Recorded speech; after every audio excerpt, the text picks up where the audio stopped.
Sino yung dumating? Kumusta naman siya? Umaasa naman kayo? Ayaw mo bang guminhawa tayo? Oo, may mga kamag-anak siya. Eh kayo, ikaw Emma. Tama na, Ruby! At gagawin talaga namin yung sinasabi niya, Nay. Mga hangal kayo! Duwag! Tama na, Ruby! Wala kayong alam! Nawawala po kasi yung ipon ko. Nawawala din po yung naipon ko. Ruby! May pera ba talaga kayo? Bakit naman po namin gagawin yun, Nay? Mananakit ka pa sa mga anak mo! Bakit nga ba, Nay? Ruby! Ano na naman ba to?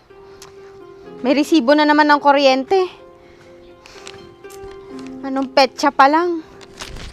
Anak ng... Patingin mo ako niyan, ate. Ate Bunso.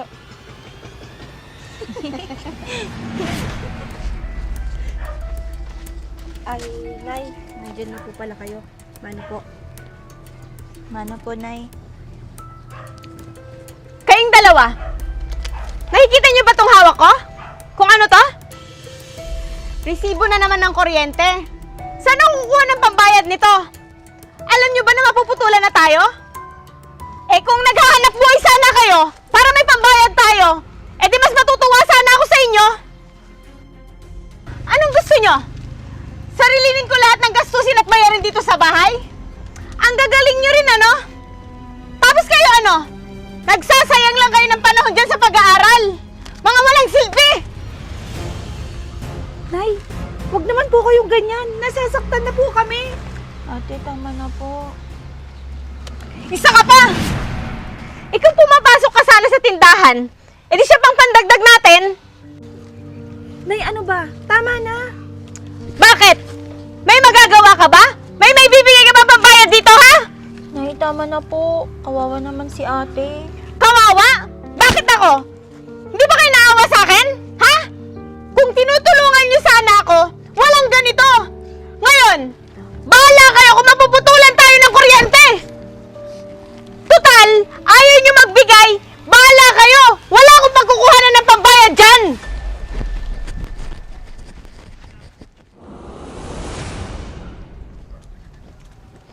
Ate, okay na ba yung kailangan mo sa training session mo?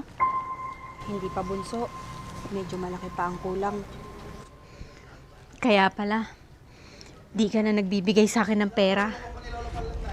May naipon naman ako dyan. Dadagdagan ko na lang. Ate, may naipon na din ako dyan. Kung gusto mo, kunin mo na lang para may pandagdag ka. Marunong na pala kayo magtago sa akin ng pera. Makikita nyo.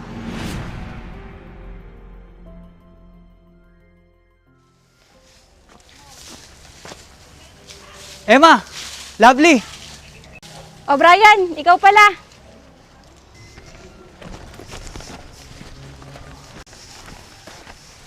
Kamusta na kayo? Ayos lang naman kami. Wow, kuya, ibang-iba ka na. Hindi ka na yung dating mukhang gusgusin. Hoy, Lovely. Ano ba yung sinasabi mo? Niloloko ko lang naman si kuya, ate. Ano ka ba, Emma? Okay lang yun. Natatawa nga rin ako dahil naalala ko yung itsura ko noon. Kamusta ka na pala, Brian? Mukhang okay na ang lahat sa'yo, ah. Tama ka, Emma. Maayos na ang lahat sa akin mula nang graduate ako bilang isang guro. Nagtuturo na ako sa isang public school. Medyo nakaluwag naman ako ngayon, kaya kaya ko na ding umupa ng maayos na tirahan. Gusto niyo bang mamasyal sa bahay ko ngayon? Teka, asan pala si Lolo? Tsaka si Tita Ruby?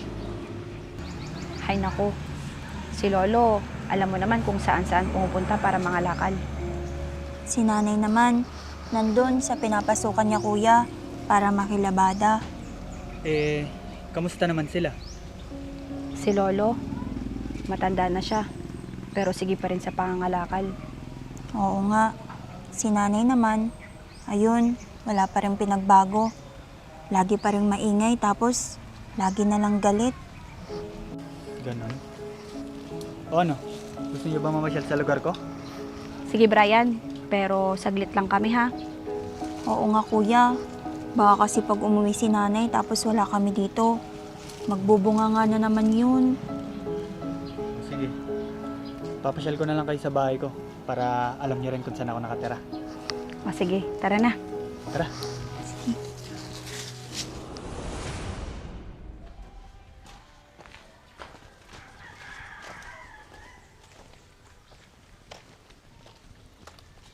Grabe. Sobrang ganda talaga ng bahay mo, kuya. Oo nga, Brian. Hindi mo na mararanasan ang maglagay ng mga planggana at timba dahil sa tulo ng bubong. Oo nga. Sobrang linis at bango pa ng buong bahay. Pati banyo. Sana makatira din ako kagaya niyan. Malay mo naman, Bunso. Alam mo, Lovely, makukuha mo din ang lahat ng yan. Basta wag na kayo mawawalan ng pag-asa. Kita niyo ako, hindi naging hadlang ang pagkawala ni nanay. Mas nagpursige akong makatapos. Nagpapasalamat lang ako dahil may mga kapatid ang nanay ko. Sila ang kumupkup sa akin at nagpaaral. Mabuti ka pa, Brian. May mga kamag-anak na tumulong sa'yo para mag-aral. Oo nga.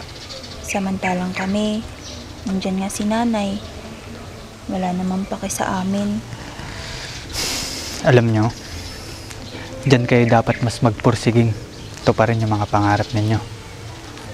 Huwag nyong gawing hadlang ang kawalan ng suporta sa inyo ni Tita Ruby. Bagkus, ay gawin nyo itong inspirasyon. Patunayan nyo sa kanyang, kinaya nyo ng kayo lang. Doon niya marirealize na mali pala siya. Kaya nga, kahit araw-araw kami sinusumbatan at sinasaktan ni nanay, hindi kami sumusuko magkapatid. Oo nga, kuya. Binabaliwala na lang namin lahat ng naririnig at pananakit niya sa amin. Tama, tanging si Lolo lang nakakaintindi sa amin at nagpapalakas ng loob namin. Mabuti pa siya. Masaya siyang nakikitang nakakapag-aral kami kahit papano sa tulong ng iba. Pero si nanay, wala. Para sa kanya, pagsasayang lang daw ng oras at panahon ang ginagawa naming pag-aaral. Ang gusto niya, magtrabaho na lang kami para may mayabot kami sa kanya. Ewan ko ba kung bakit ganyan si Tita Ruby. Nako Brian, uuwi na pala kami. Baka nandun na kasi si nanay. Oo nga, kuya. Mamaya, maunang umuwi sa amin yun. Girahin na naman kami ni ate. O siya, sige. Alam niya naman na kung saan ako pupuntahan. Basta kung may kailangan kayo, nandito lang ako. Siya nga pala, ikamusta niyo na lang ako kay Lolo. Oo Brian, walang problema. Maraming salamat uli ha. Maraming salamat, kuya, ha. Dahil sa'yo, mas nabuhayan kami ni ate na magpatuloy lang. Tama yan. Basta wag lang kayo sumuko sa hamon ng buhay. Tama yan Brian. O siya, uuwi na kami ha. Maraming salamat uli. Sige, mag-ingat kayo.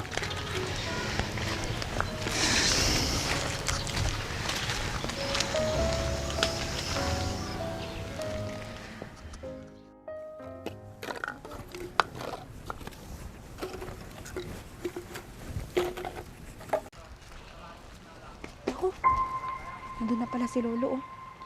Hala, oo nga, ate. Baka nandyan na din si nanay. Halika, lapitan natin si Lolo.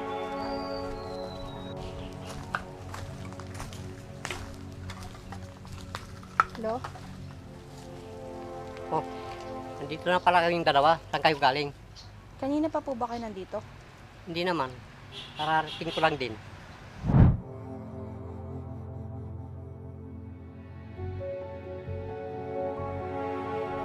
Lo, hulaan niyo kung sino yung dumating at kung saan kami galing. Saan? At sino yung dumating? Hello, si Brian po. Dumating siya kanina dito. Oo nga po, Lo. Tapos pinasyal niya kami doon sa maganda niyang bahay. Talaga po? Kumusta naman siya? Maayos na rin po siya ngayon, Lo. At nagtuturo na rin po siya sa isang paaralan.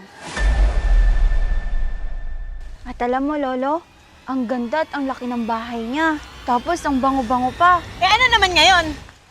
Umaasa naman kayo? Napapayagan ko kayong ubusin niyo ang panahon niyo sa pag-aaral na yan. Walang masama sa mga gusto ng mga anak mo, Ruby. Oo nga po, Nay. Para din naman po sa atin ang pangarap namin ni Bunso. Nay, ayaw mo bang guminhawa tayo? Guminhawa? Kung gusto niyong guminhawa tayo, magtrabaho kayo! Hindi yung ganyan! Nay, gusto din naman po naming makapagtapos katulad ni Brian. Masama po ba yun? Oo! Dahil si Brian, may makamag-anak siya na tumulong sa kanya para makapag-aral. Eh kayo, wala! Di ba, Tay? Kaya ikaw, Emma, alisin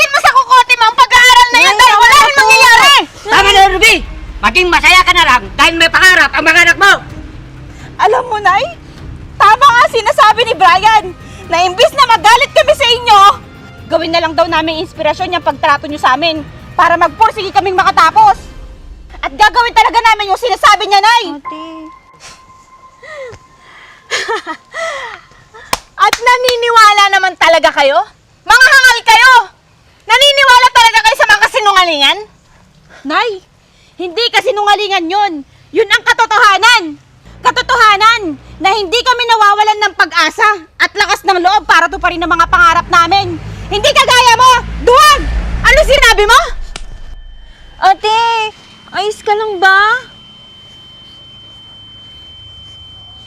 Bakit, Nay? Masakit ba marinig kung ano ang totoo? Ang katotohanan, duwag ka! Ni hindi mo nga sinubukan lumaban sa hamon ng buhay para ipagpatuloy ang pangarap mo. Na ngayon, gusto mo kaming itulad sa'yo. Ganon ba, Nay? Tama na yun, Ruby!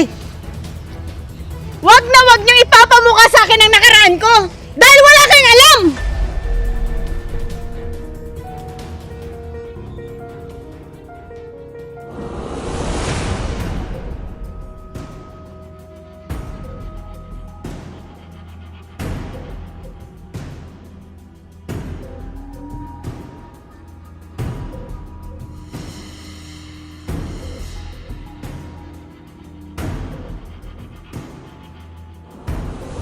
Opo, ma'am. Makakasali po ako sa training session. Sige po, ipapadala ko na lang po ang bayad. Maraming salamat po. Ate, kailangan mo na pala ng pambayad mo. Ang tanong, kumpleto na ba yung pambayad mo?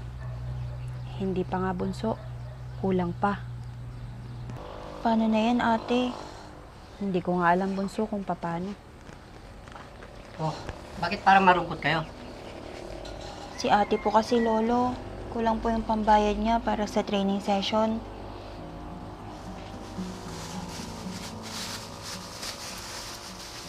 Ito po, kunin mo, pangdagdag mo.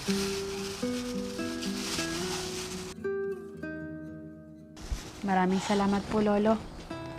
Ate, di ba sinabi ko naman sa'yo noon na may natabi ba ako doon? Tara, kunin natin. Sige, bunso, kukunin ko rin yung naipon ko.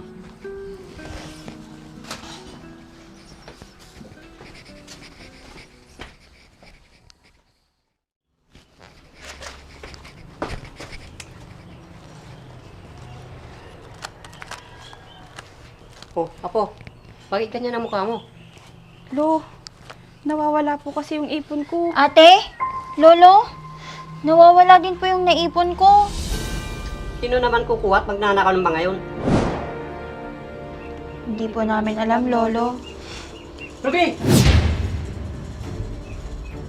Bakit po, Tay?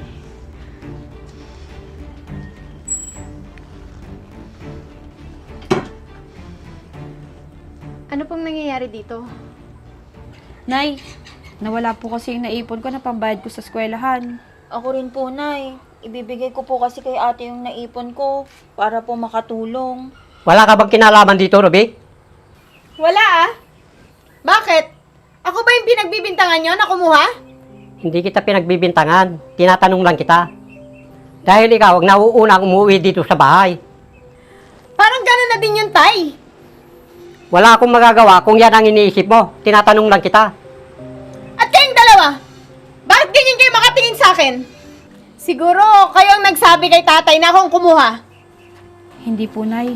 Wala po kaming sinasabi kay lolo. Sadyang kayo lang po yung laging nandito sa bahay. Masama po bang magtanong, Nay? Oo nga po, Nay. Kailangan po kasi ni ate yung mga naipon namin. At kung kayo po yung kumuha, sana pakibalik na lang po, Nay. Kasi hindi po makakagraduate si ate kapag hindi po siya naka-attend sa training session nila. Hayaan mo na lang bang mawala yung mga pinaghirapan ng mga anak mo, Ruby? At talagang pinagbibintangan nyo? Na ako ang kumuha? Pwes, wala akong ibabalik sa inyo dahil wala akong kinukuha. Ang tanong, may pera ba talaga kayo? O baka pinapalabas nyo lang na meron para makahingi kayo sa akin? Anong klaseng tanong yan, Ruby? Totoo naman ah. Pinapalabas nyo lang na may pera kayo kahit wala. Bakit naman po namin gagawin yun, Nay? Aba! Nay, wag po! Tama na po, Nay! Tama na, Ruby. Wala ka nang may tulong. Mananakit ka pa sa mga anak mo. Diyan ka naman magaling, Nay eh! Nananakit kapag nakakarinig ng katotohanan. Hindi. Bakit nga ba, Nay? Wala kayong karapatan na sumbatan ako sa nakaraan ko!